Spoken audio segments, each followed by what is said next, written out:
Training Support Unit. I'm a former conference interpreter. I worked for about 30 years as a conference interpreter, mainly within the European institutions. And I've been in management of DG interpretation for 7-8 years, first dealing with further training for conference interpreters already recruited by the European institutions, and now as a head of the multilingualism unit. Before I talk about our experience in conference and interpreter training, maybe I should say a few words about us, about DG interpretation. You know probably that DG interpretation, SCIC, is one of the 3 interpreting services, interpretation services in the European institutions. There are 3 of them. SCIC, the European Parliament, the so-called DG INTE, and the Court of Justice, the Directorate for Interpretation of the Court of Justice, which is based in Luxembourg. European Parliament Interpretation Service plus DG Interpretation are based in Brussels. SCIC is not only the biggest interpretation service in Europe, but it's also the largest interpretation service in the world. When you see a few figures, you will realize that there are 835 permanent staff within DG interpretation. This includes the administrative staff, but that's the smaller part, and the larger part, which are our 590 staff interpreters, so nearly 600 staff interpreters. Plus, of course, in addition to our officials who work daily as conference interpreter, we have over 3,000 accredited freelance interpreters, which have very varied language combinations. They represent over 65 different languages. So I said SCIC is the largest interpretation service in the world. Well, if you compare it with other public international organizations, you see that the UN, for instance, represents 11% of interpreting work delivered in public institutions, and we account for about 2/3 of the total interpreting work done in the world. And DG interpretation is also called by its old name, which is DG SCIC. SCIC means in French, Service Commun Interprétation Conférence, joint service, if you like, for conference interpretation. And the word joint is important. It means that this service works for several European institutions. And these institutions are, first, our official employer, the European Commission. It's a bit less than 40% of the interpreting work. The Council, which is one of the deciding body, if you like, more than 50% of the interpreting work. And then you have smaller institutions like the Economic and Social Committee or the European Committee of the Regions, plus the European Investment Bank, which is an important institution, of course, based in Luxembourg this time, and various agencies and foundations which are distributed all over Europe. I said that I'm head of the unit which is called Multilingualism. Well, multilingualism, what does it mean, and does it make sense? Well, we don't have to ask this question actually when we are public European officials, because actually multilingualism is a European policy from the start of European integration, since the 1950s, and it's based on the treaties, on the founding treaties. And there is one regulation, which is called Regulation number 1, which was passed in 1958. and which sets the basis for this multilingualism policy, defining the official languages of the European Union. But multilingualism is also essential for political reasons. First, it's essential for our democratic legitimacy, for the EU's institutions' democratic legitimacy. It's essential also for the transparency of its decisions. The citizen has to understand the nature, the content, the implications of the European decisions, which will have an impact on his or her everyday life. And as you know, language identifies each of us within Europe. It connects us with our culture. And there is a slogan which you will hear very much in the European institutions, which is unity in diversity. And language diversity is a very important asset. And multilingualism, well, sometimes there are some critics who say, well, multilingualism is much more too expensive. Well, if you see the figure, you will see that multilingualism, and I include here interpretation plus translation, and multilingualism costs barely €3 per capita in the European Union today. So €3, it's the price for peace. Of course, multilingualism is a complex policy when you have to implement it daily. The European Union works in 23 working and official languages. We have to include Irish, which is also spoken sometimes. And there will be more languages to come following future accessions in the next few years.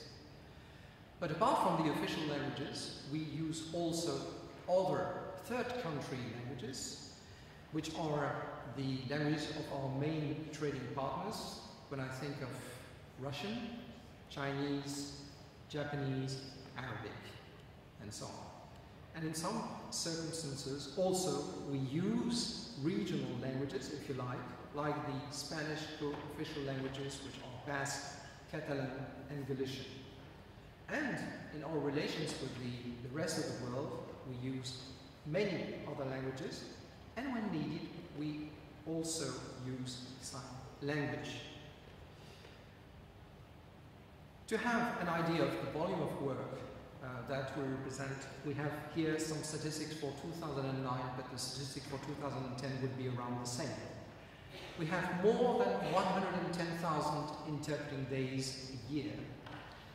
We have 67,000 contract days for freelance interpreters. It means that we give a lot of work to outside workers, to our freelance interpreters.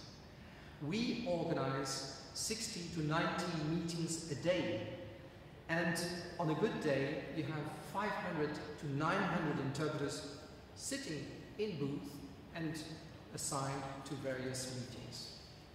So that's a very complex system. And how can we make it work? Well, I would say if there is one word to summarize the precondition for a good functioning of our system, it's quality. Quality is the key. Quality, that means that we have defined rigorous standards for professional qualifications, for selection procedures. That we have an appraisal which is done annually for all our staff interpreters belonging to the organization, when we have also a quality monitoring system for all our freelance interpreters. A good functioning system means also appropriate working conditions, which have been agreed with staff. We have also a huge system of career-long training. Further training is one of the preconditions for maintaining a high level of quality. And we have also a documentation and terminology support to maintain quality on a daily basis. Then, the broader picture means that, of course, we're not centered only on SCIC, on DG interpretation. We have a cooperation with other institutions, with other interpreting services in Europe, the European Parliament and the Court of Justice, which I mentioned at the beginning. We organize together interinstitutional general competitions for interpreters. We organize the interinstitutional accreditation tests for freelance interpreters. That means that we have a common list of freelance where we recruit the people we need, and we also organize staff exchanges between the various institutions. And what we try to implement is a very proactive and comprehensive approach. I would say based on 3 pillars plus an additional one, which belongs to the transition between, I would say, the training world and the job. The 3 pillars of our approach is our readiness awareness, giving information, making presentations, and in a way, I'm doing some awareness raising today with you. We have a second pillar, which is financial support, and I will discuss that in a minute. We have a very sophisticated system of pedagogical assistance. It's a sort of technical, specialized assistance, which deals with, well, different various activities like benchmarking, workshops, training seminars, visits by experienced trainers in universities, external examiners for the final exams, and so on. And there is a 4th element, which is here on the table, which deals with entering the profession. We have, of course, the interinstitutional test, which is the opening gate, if you like, the access to the institutions for the new freelance interpreters, the competitions for the new permanent staff interpreters, and we have also an integration program to facilitate the entering the profession as freelance interpreters in our institutions. So raising awareness, of course, that's what we have been doing for years and years. We're visiting candidate countries, we're visiting also member countries which need sometimes to hear our message, which has to be repeated. So we have a lot of contacts with universities all over Europe. We have missions to candidate countries. We organize also information seminars for senior officials, as we did in December 2010, and where some representatives of the Balkan region were present. I said that there is a second pillar, which is financial, and in this pillar you find some subsidies that we grant to universities annually, or DG interpretation with the European Parliament give grants. DG SCIC gives or is going to give this year for the academic year 2011 and 2012 a total of 440,000 euros to support interpretation courses in Europe. But there is also an assistance to students, which takes the form of bursaries, 1,500 euros in candidate countries, 2,200 euros in the member states of the European Union. It means a total of about 350,000 euros a year. I mentioned the pedagogical assistance. We, as a DG, provide pedagogical assistance to partner universities. It means that we send experienced interpreters to universities to improve training, to help teachers and professors. It means it represents around 600 days of pedagogical assistance to various universities. We send interpreters to sit on examination boards. That's very important. We provide also teaching tools which have been developed within our DG, and we organize study visits to DG SCICs for students who study interpretation all over Europe. And we not only have a European dimension, we also have an international dimension, because SCIC expertise has been recognized worldwide For instance, we train some interpreters for the Chinese government. We've been doing that for more than 20 years already. We trained Vietnamese government interpreters, and we are still training groups of Macanese government interpreters with Chinese and Portuguese. Internationally, we cooperate also with the UN family. We are a member of the so-called YAMLAB network, and we cooperate also with some universities in Russia, in China, in the USA, and in Africa. We have two major challenges to meet. Of course, we know what a challenge means for a service of our dimension, because we've experienced what happened in 2004 and 2007, the Big Bang, where we had to enlarge on the language part, if you like, the European Union to 12 additional countries, that is, to 11 additional languages. But we know that there will be further enlargements to further candidate countries. There are some candidate countries that we know already. There are some pre-candidate countries. There will be more to come. So that's one challenge we will have to help training conference interpreters up to the standards of the European institutions in new countries which sometimes have no tradition in conference interpreter training. And also we have a second challenge to meet, which is the next generation, la relève, as we say in French, because many interpreters for the old European Union were recruited in the 70s, and they are now retiring, and we have to recruit again new young interpreters. So how can we cope with these challenges? Well, again, the answer is quality. We have to recruit the best professionals that we can find on the market, recruit them as officials or as freelance interpreters, and we have to help universities train high standard graduates in conference interpreting. So probably you know all of this, but sometimes I have to explain that to politicians and managers who sometimes have a very blurred image of what a conference interpreter is. A conference interpreter is not a translator. Well, he's not somebody who does written translation.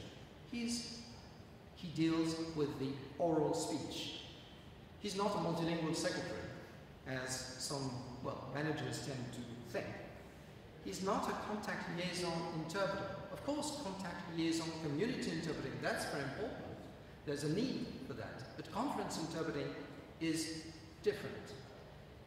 Conference interpreting means interpreting in a multilingual setting for conference, for international events, and that requires a lot of maturity, a lot of knowledge, a lot of basic and professional training. We, as an organization, have over 50 years of experience, and these years of experience have shown that training at postgraduate level, that is, at master's level, is the best solution for conference interpreting. And training at postgraduate levels has a big advantage. You can attract to the interpreting profession and to training first, not only graduates with language degrees, but also people coming from all walks of trade with specializations. Training conference interpreters means also a very intensive program, a hands-on program, very practical, based on practice and not theory. And for that, there has been a very important project which we have supported for years and years, and which is now a point of reference within Europe, which is the EMCI blueprints. What is the EMCI? Well, that's the European Masters in Conference Interpreting. It's an intensive full-time master's program. It's a practice-oriented program. I would say that 3/4 of it is practice, 25% of it is theory. It's taught by practicing and experienced interpreter trainers. That's very important indeed. and it works with common standards for rigorous selection and assessment. Of course, if the MCI has had such a success, that's because the world is evolving, is changing all the time. And there's certainly a future for the so-called language professions, which are on the move now within this globalized world. There are new profiles, new qualifications which are necessary. New technologies are more and more used in this field. The language industry has a 10% annual growth within the European Union today. And of course, to meet that challenge, to meet the demand, we have to be open to international cooperation, also in the academic world, with joint degrees, with a lot of cooperation forms. Cooperation can be also a regional cooperation, international, but at a regional level. Working together between neighboring countries can maximize efficiency, can make a lot of savings, can make an effective system possible for training high-standard conference interpreters. Regional cooperation means that we can pool scarce resources, because conference interpreter trainers are also a rare commodity, and it's a win-win situation for all. Thank you very much. I'll give the word now to Mrs. Puri.